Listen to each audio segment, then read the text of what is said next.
Today we're going to feed those California Red Wrigglers in the worm farm in the bathtub.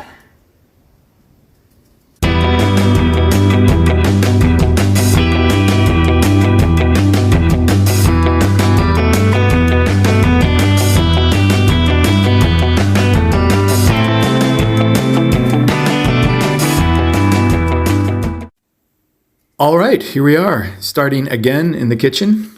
I collect all the vegetable peelings and fruit peelings from the week. No cooked vegetables or meat or dairy products.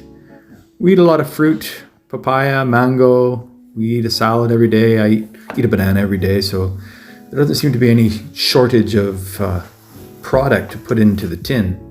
We fill up a 5-liter tin between two people, eating at home 5 days a week. It just seems to be about the perfect amount for one bathtub of Red Wrigglers. Load it up and off we go. They love coffee. Okay, here we are in the garden, in the bathtub, full of those California Red Wrigglers, or the Eisenia fatida. I have them here in the tub. I made this little lid here with some scrap wood and some hardware cloth there to give some air. Lombrices, that says. That's earthworms in Spanish. So in this bathtub I have a thermometer, just to keep an eye on the highs and low temperatures, especially in the summer. You don't want to get too hot. That's why you can see it surrounded with shade cloth, keep it away from the direct sun. So the cardboard kind of keeps it out of the sun, provides darkness, and encourages the worms to come up and eat all the food. And actually they'll eat the cardboard too as it breaks down. So it turns out they love mamey fruit. Check it out. Look at how they are just devouring that pit of the mamey fruit. They go berserk over it. So I like to give it a going over with the old hand cultivator, kind of loosen it up, see how the food from the previous week has been consumed or not. And they say it's the best tool. It causes the least harm to the worms. They'll just kind of wrap around the tongs of it. They're not going to get cut like it would be with a trowel or a hori-hori knife or something. Do a lot of damage. So I just like to kind of spread it out, create some space, make it easier for them to move around in there too, loosen it up, and then put on the goods. Chow time.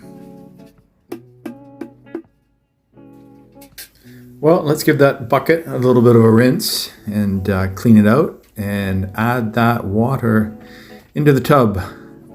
Now you want to keep it moist enough for the worms, make it a nice place for them to live and enjoy being there, but you don't want it too wet. A good way to keep on top of the moisture level is the good old tried and true squeeze test. So you just grab yourself a little handful and give it a squeeze. And I think what comes out here, let's see, let's do that. 1, 2 drops. That's perfect.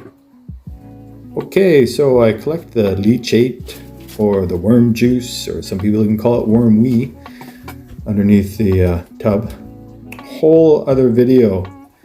I'll provide links below and we'll work on that in the future.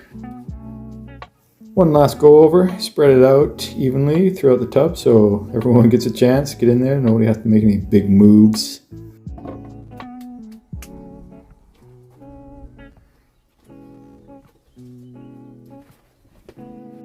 Closing time. I like to wipe down the edge. Once I saw a mating ball of worms about the size of your fist on the edge of the tub.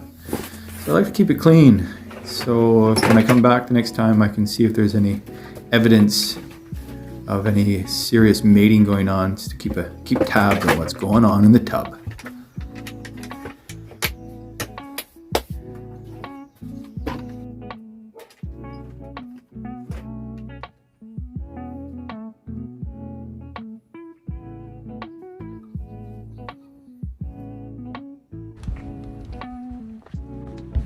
There's a guy up the road who wants some worms, so I thought to finish up the video I'd show you how I separate the worm castings and the worms. So the idea is you form a ball and you slowly take the worm castings away, and the worms work their way into the center, avoiding the light, digging themselves deeper. You might be thinking, do I need California Red Wrigglers? I've got night crawlers, or I've got whatever. Maybe you don't need red wigglers. But from my understanding, the reason why they're so popular is because they're preferred for their voracious appetite. They eat their own weight in food every day. Their populations double every 2 months if they deem it appropriate, if there's enough space and enough food, unlike us, I guess. And they feed near the surface. Some other worms might be deep dwelling worms.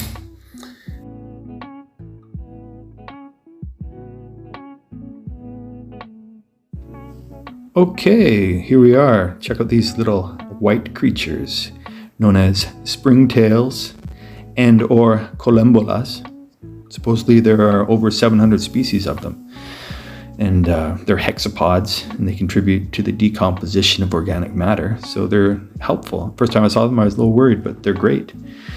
And in sheer numbers, they're said to be one of the most abundant macroscopic animals on the planet. Estimated 100,000 in every square meter. Links provided below. Aquí.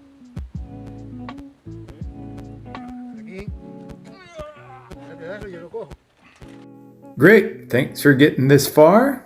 Like and subscribe if you haven't already, and leave a comment. Stay tuned, I'll do another video on the harvest of the worm castings and setting up the new tub in the future. Okay, McKay.